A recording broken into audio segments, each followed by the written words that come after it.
Hey everyone, and welcome to Allie's Kitchen. In my Mexican-American household, food is a powerful thing. It is used as a way to bring people together, and it is able to teach us about our rich history and culture.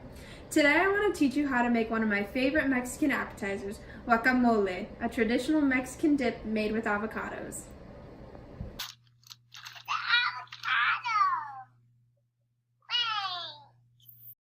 Avocados were first cultivated in Central America as early as 7000 BC. From there, the avocado made its way north to Mexico, where the Aztecs turned the fruit into guacamole as early as the 1300s. The name guacamole is actually derived from two Aztec words, ajacatul, which means avocado, and mole, which means sauce, or avocado sauce. Now, 700-ish years later, we have the Aztecs to thank for our delicious avocado sauce. I mean, guacamole.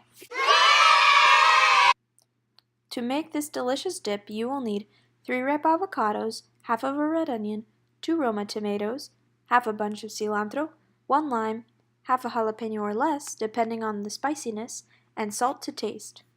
Here's a quick guacamole tip. Before you even get started, make sure to use ripe avocados. To make the perfect guacamole, ripe avocados are essential. Not ripe enough and the avocado will be hard and tasteless. Too ripe and the avocados will be mushy and brown. Step 1. Prepare the avocados. The first step to making guacamole is to prepare the avocados. You want to cut the avocados in half.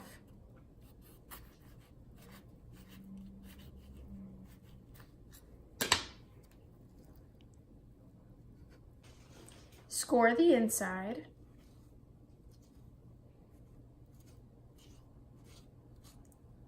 And scoop out the flesh.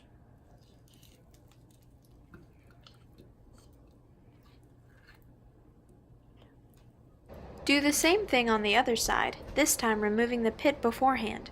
Make sure you have a parent help you with this. Step 2. Mix in your other ingredients. In your bowl full of avocados, mix in your chopped tomatoes, red onion,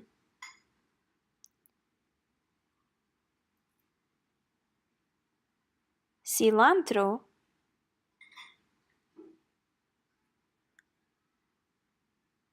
and add some jalapeno if you want a little bit of spice.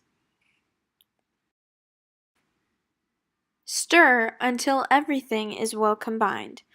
This may take a few seconds.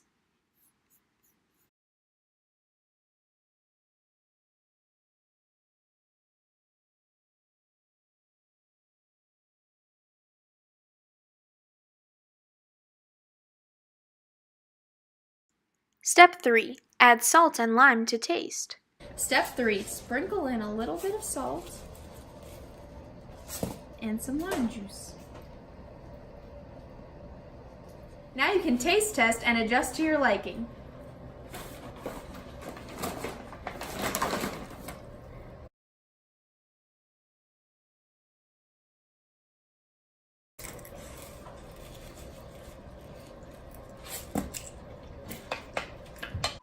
When you're all done, serve your delicious guacamole with your favorite chips, vegetable, or on the side of your favorite meal. I hope you enjoyed learning how to make one of my favorite Mexican dips. I'm grateful for my Mexican culture and that we value food that has the power to bring us together.